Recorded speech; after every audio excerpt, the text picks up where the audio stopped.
getting started. Can you guys mute your mics, please?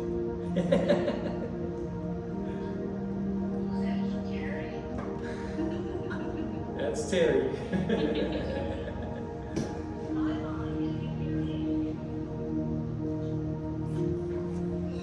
Well, we're going to go ahead and get started. And first of all, I want to thank family and friends for coming to Gary Begleman's memorial.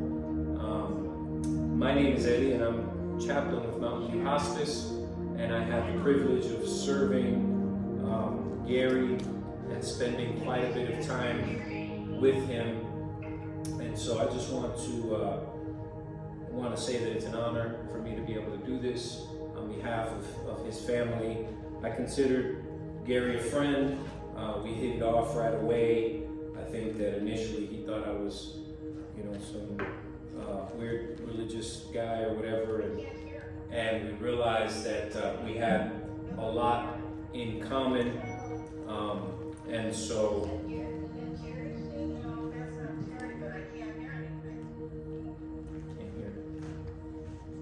can you hear me now? Is that better? Okay, I'll speak louder.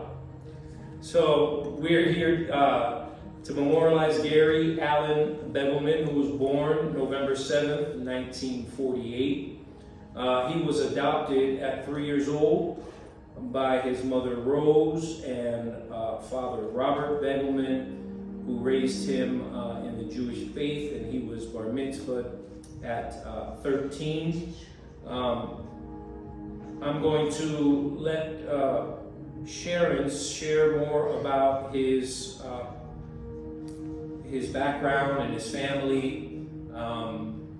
I wanted to share a little bit about my experiences with Gary, and I wanted to start out by reading the Serenity Prayer.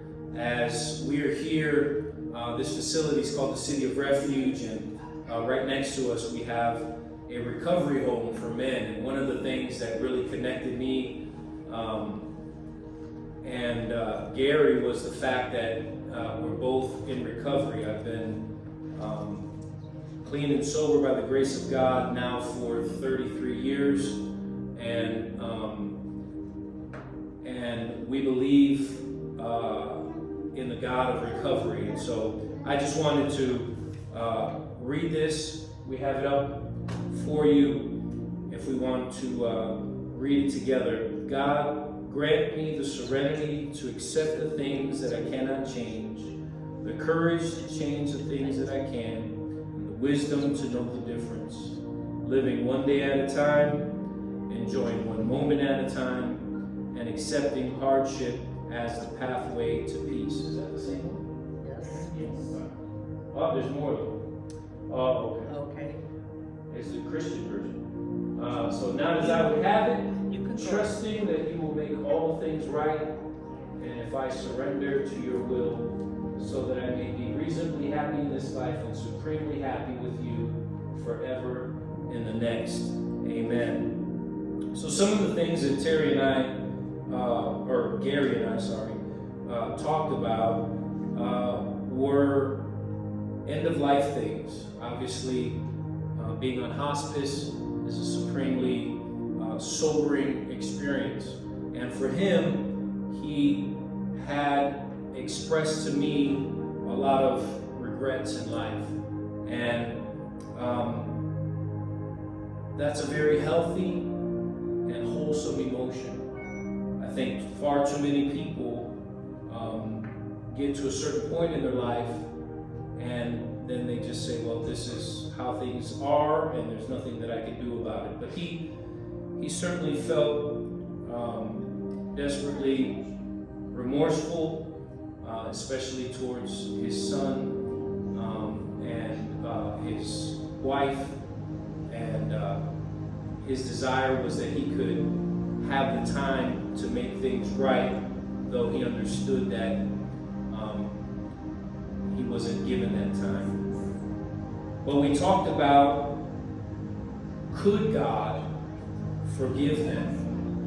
Is there a God that would forgive him for wasting years of his life, hurting people that he cared about and loved. And I took him to a Psalm of David, and he told me that this became his favorite verse, and so I wanted to read that with you. It's Psalm 51, and it says, "Have mercy upon me, O God, according to your loving kindness, according to the multitude of your tender mercies. Blot out my transgressions, and wash me thoroughly from my iniquities, and cleanse me from my sins. For I acknowledge my transgressions before you, and my sin is always before me. Against you and you first have I sinned, and done this evil in your sight, that you may be found just when you speak and blameless when you judge. Behold, I was brought forth in iniquity, and in sin my mother conceived me. But behold, you desire truth in the inward parts, and in the hidden parts you will make me to know wisdom. Therefore I ask that you would purge me with hyssop, and I shall be clean. Wash me, and I shall be whiter than snow. Make me hear joy and gladness, that the bones that you have broken may rejoice. Hide your face from my sins and blot out all of my iniquities. Create in me a clean heart, O God, and renew a steadfast spirit within me. Do not cast me away from your presence, and do not take your Holy Spirit from me. Restore unto me the joy of my salvation, and uphold me with your generous spirit. Then I will teach transgressors your way, and sinners shall be converted to you. Deliver me from the guilt of bloodshed, O God, the God of my salvation, and my tongue shall sing aloud of your righteousness. O Lord, open my lips, and my mouth shall show forth your praise. For you do not desire sacrifices, or else I would give it. You do not delight in burnt offerings. The sacrifices of God are a broken spirit, a broken and a contrite heart. These things, O God, you will never reject. And so we strive to do good. Do good in your good pleasure to Zion. Build the walls of Jerusalem. Then you shall be pleased with the sacrifices of righteousness, with burnt offerings and whole burnt offerings. Then they shall offer to your name. And as we went through and we talked about this verse often, we just talked about a loving and a forgiving God. And we talked about forgiving yourself. And I'm not sure that Gary ever got to that point. I think his guilt and his regret did not allow him to really be able to forgive himself. But he did acknowledge that the God that he was taught about his whole life was a forgiving and a merciful God. And he believed that he was able to receive that forgiveness from him. So I pray that we all think about these things. We wanted to play a song for you, and then I'm going to have his wife come up.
thought I could wing this all of a sudden, and my mind just went blank. But I just wanted to say a little bit about Gary. He, like Pastor said, that he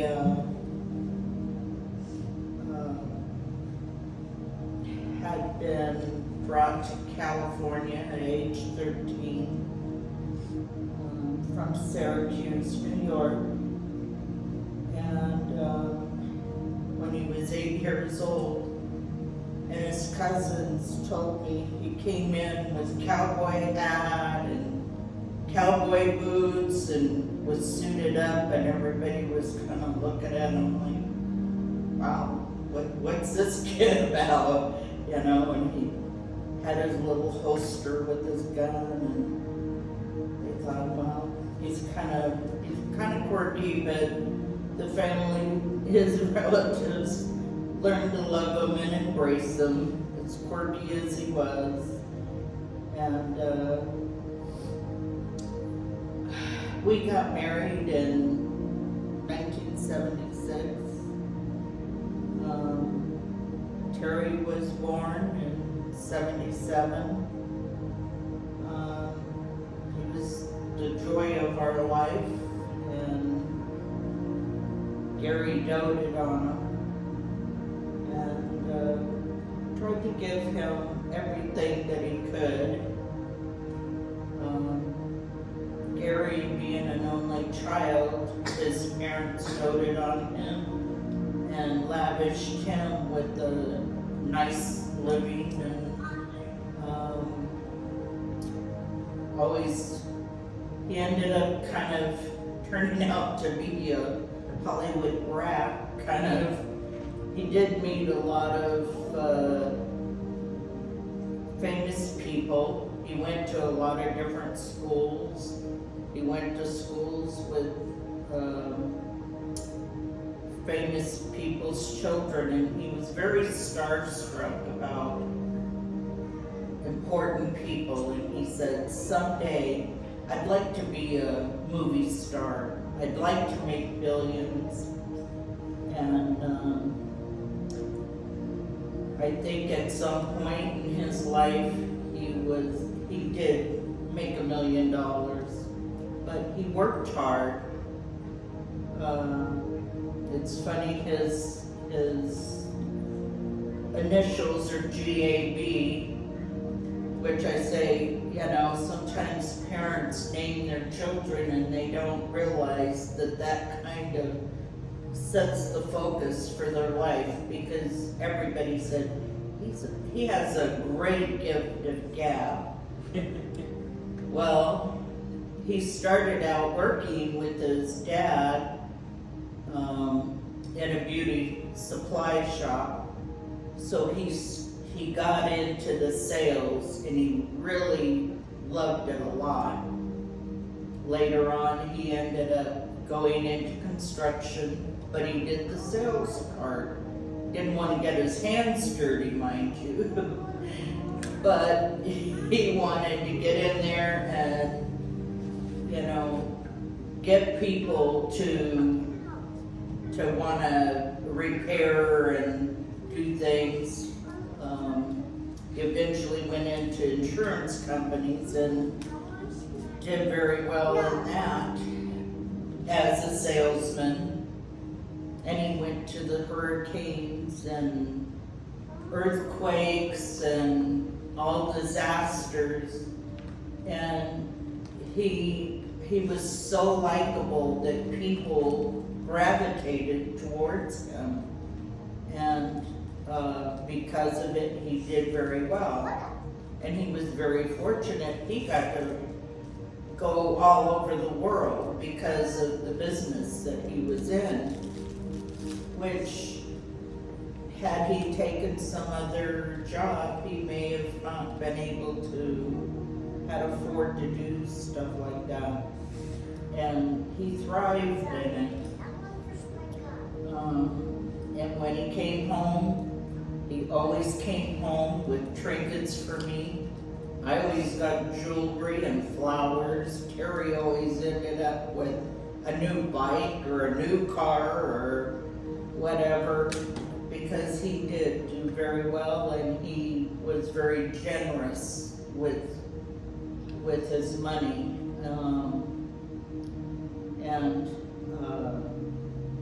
My sister came to live with us for a while when she had her baby at a very young age, and he, just took right to her and treated her as if she was his daughter, Brenda.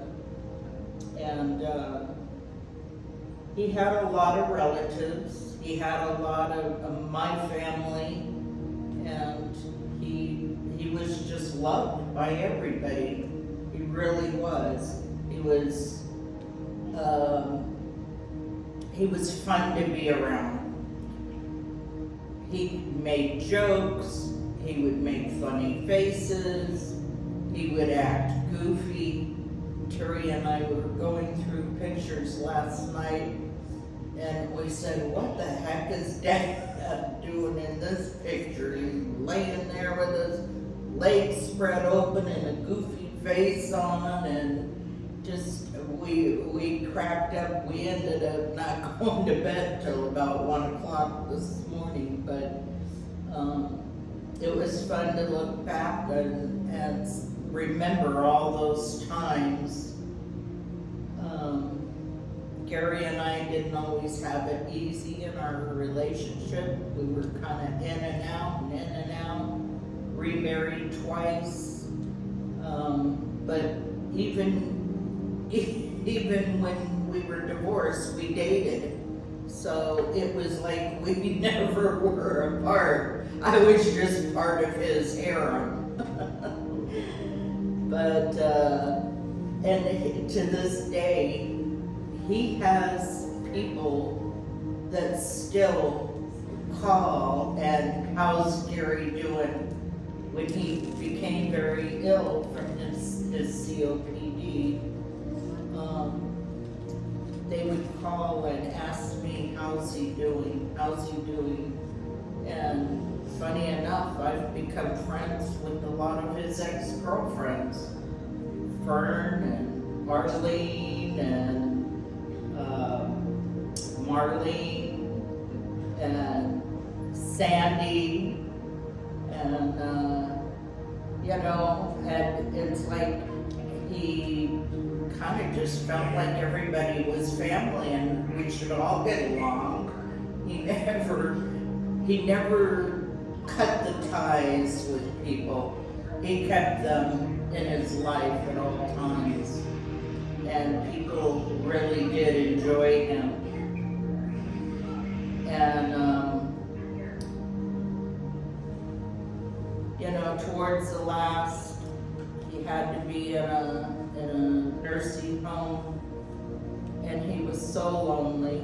He was in a home with 5 ladies, but they all kept to their room, and he's such a social butterfly and outgoing. He would call me and say, please come visit me, I'm so lonely. And I did. I went and visited him usually once or twice a week, and he did try and make amends towards me, and towards the end he cried, which he wasn't ever real emotional in that way, but so I knew it was sincere, that he did feel bad for a lot of things that he had done, but he took Terry and I on trips, and he tried to be the best dad that he could, the best husband he could.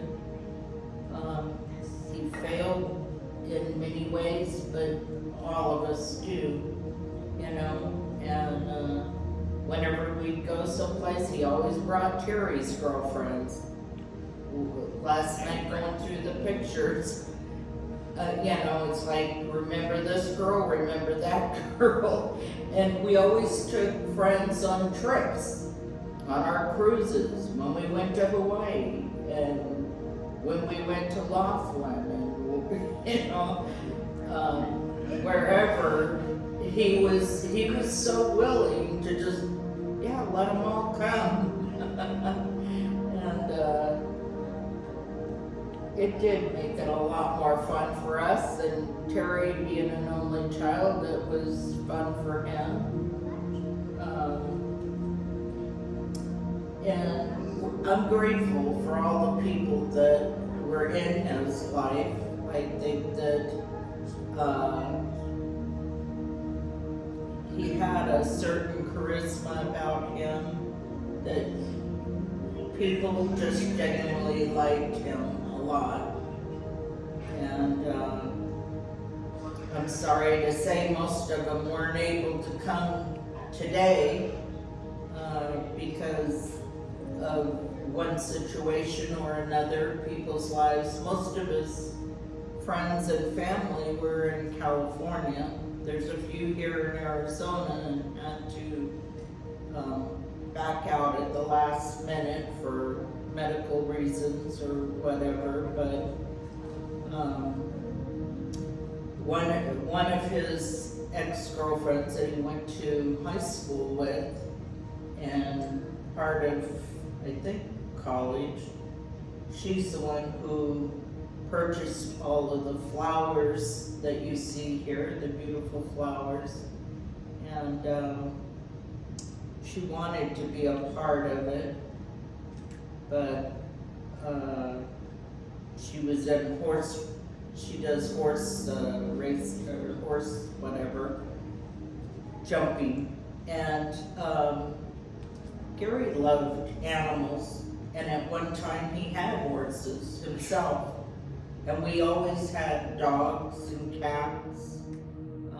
He had one favorite animal, Cody, that he adored. And he loved all kinds of sports. He used to love to go deep sea fishing. He used to play golf all the time. He played football in college and ended up banging up both his knees. He loved any kind of water sports, sea-doos and stuff. He loved, when he was with Fern for a little while, they had a boat that they'd go out on a lake, and he'd take Cody with him, and he just enjoyed that. He said that's what, where he could find peace. But he was very active, very well-rounded, and always tried to make everybody else as happy as what he had felt. The only thing is I think he had a hard time actually receiving the love that people did give him. There was somehow a void there where he, I don't know, didn't feel like he deserved it, or that he just didn't feel sometimes that he was worthy because of that he was adopted. But the relatives all have said, he was so loved, so loved. If only he could have felt that love and felt forgiveness and felt the sincerity from others.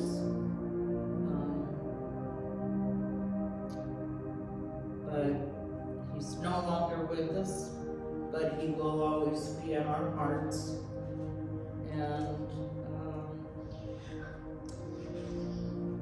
he'll be forever loved by many, many people, and in their thoughts and prayers. He grew up Jewish, but he was still searching. He was still searching for his spirituality. He was a little conflicted about it. So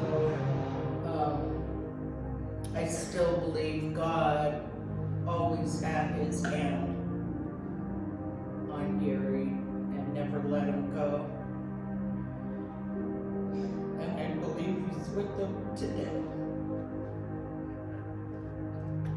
Yeah.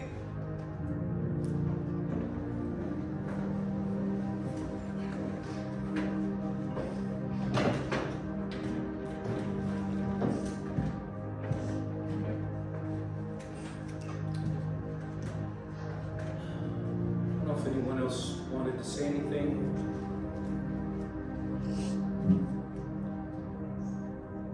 I just want to close with a prayer and a thought for the family. Just ask for the God of all peace and comfort to strengthen you and continue to allow you to have good and pleasant thoughts about Gary. We don't believe that the end of this life is the end of life. And so we believe that Gary is enjoying the presence of our great God. And I just want to let you know that we're here. You should have need. Like I said, I consider Gary a friend. He had that way of connecting, and I got to spend a lot of time with him. We laughed together and played games and stuff when we could. And he even tried to get me to drink soda. I haven't drank soda in 30 years. And every time, I'm like, how many times I gotta tell you I don't drink soda? It's just poison. he was a fun guy. But, thank you again for letting me be a part of this, and we're so glad that so many of you were able to connect, and I hope that you two would have your closure and good memories and good thoughts. Sounds like his was a life well lived in many ways, and we thank God for his life.